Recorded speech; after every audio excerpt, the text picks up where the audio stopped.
Student, yes, आज की video में हम लेसन रीड करेंगे 2 वरदान।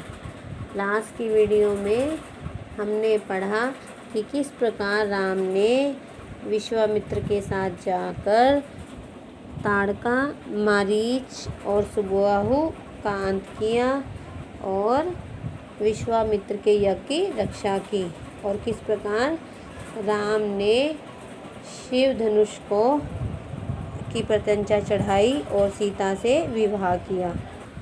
आज की वीडियो में हम पढ़ेंगे कि किस प्रकार कैकेयी ने अपने 2 वरदान मांगे और राम को 14 वर्ष का वनवास हुआ। राजा दशरथ के मन में अब एक इच्छा थी कि राम का राज्याभिषेक, क्योंकि उनका विवाह तो अब हो ही चुका था। राम ने भी राजकाज में कार्य करना शुरू कर दिया।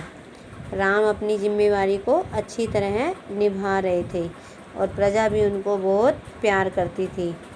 मुनि वशिष्ठ से विचार विमर्श करने के बाद एक दिन उन्होंने दरबार में कहा कि मैंने लंबे समय तक राजकाज चलाया है, अब अगर आप सहमत हो तो राम को युवराज का पद दे दिया जाए। सभी ने राजा दशरथ के इस प्रस्ताव का स्वागत किया और राज्याभिषेक की तैयारियां शुरू हो गई। भरत और शत्रुघ्न उस समय अयोध्या में नहीं थे, वह अपने नाना कैकेयी राज के यहाँ गए हुए थे। जब भी वे लौटना चाहते, नाना उन्हें रोक लेते।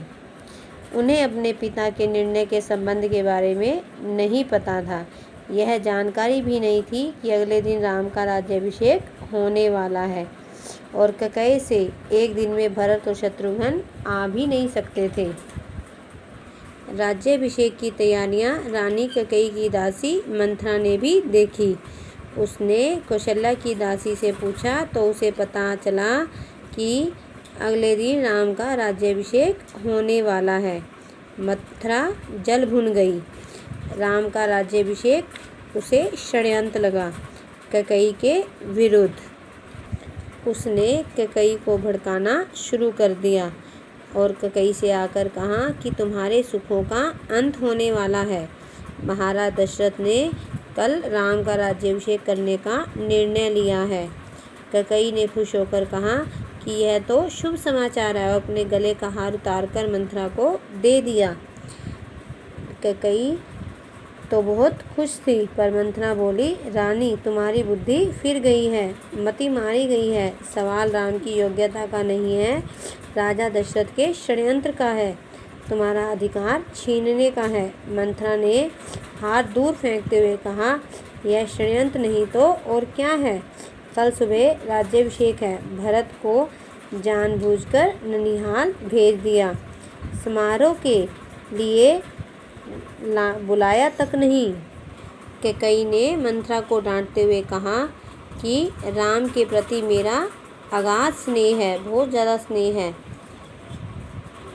और जो राज है हमेशा बड़े पुत्र को ही मिलता है। मंथरा पर इस फटकार का कोई असर नहीं हुआ। उसके लिए तो यह राजा दशरथ का षड्यंत्र था। उसने कहा, तुम बहुत भोली हो, नादान हो, तुम्हें आसन आने वाला संकट जो है नहीं दिखता। अगर राम राजा बने तो तुम कौशल्या की दासी बन जाओगी और भरत राम के दास हो जाएंगे। वे भरत को देश से निकाल देंगे और भरत को दंड देंगे। भरत कोई ऐसा उपाय करो कि राजगद्दी भरत को मिले और राम को जंगल भेज दिया जाए। अब कैकेयी पर मंथरा की बातों का असर होने लगा था। अब वह कहने लगी, तुम ही बताओ कि मैं अब क्या करूं। उसने कहा कि याद करो रानी, महाराज दशरथ ने तुम्हें 2 वरदान दिए थे। दशरथ से अपना वचन पूरा करने को कहो। एक से भरत के लिए राजगद्दी मांग लो और दूसरे से राम का 14 वर्ष का वनवास। यह सुनकर रानी कोप भवन में चली गई। मंथरा रनिवास से निकल गई। दिन भर की गहमा गहमी के बाद महाराज दशरथ को रानियों की याद आई। वे तुरंत रनिवास की ओर चल पड़े यह समाचार देने। सबसे पहले वे ककई के कक्ष की ओर मुड़े, लेकिन ककई वहाँ नहीं थी। पूछने पर पता चला कि ककई कोप भवन में है। अब दशरथ को चिंता हुई कि ककई कोप भवन में। वहाँ जाकर दशरथ वहाँ का दृश्य देखकर हैरान हो गए। उन्हें कुछ समझ में नहीं आया। दशरथ ने कई सवाल पूछे, कोई उत्तर नहीं मिला। ककई रोती रही। दशरथ ने ककई को मनाने का बहुत प्रयास किया, उत्तर उन्हें फिर भी नहीं मिला।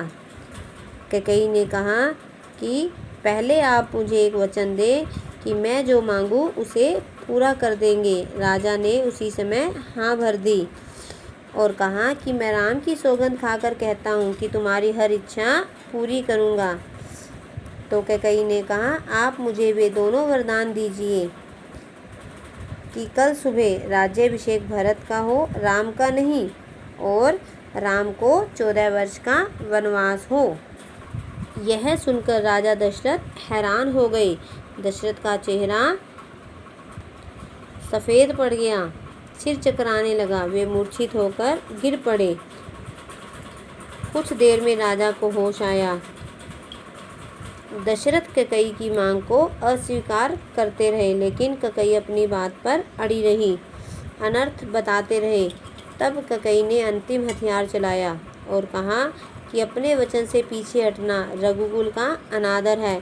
आप चाहें तो ऐसा कर सकते हैं, पर तब आप दुनिया को मुंह दिखाने योग्य नहीं रहेंगे। रही मेरी बात, आप वरदान नहीं देंगे तो मैं विष पीकर आत्महत्या कर लूँगी और यह कलंक आपके माथे होगा। राजा दशरथ यह सुन नहीं सके, दोबारा बेहोश हो गए। बीच बीच में होश आता वह ककई को समझाते, पर ककई टस से मस न हुई। सारी रात इस तरह बीत गई। ये आपका लेसन कंप्लीट हो गया है। इसमें जितने भी छोटे क्वेश्चन बनते हैं वो आपने राइट करने हैं और लर्न करने हैं।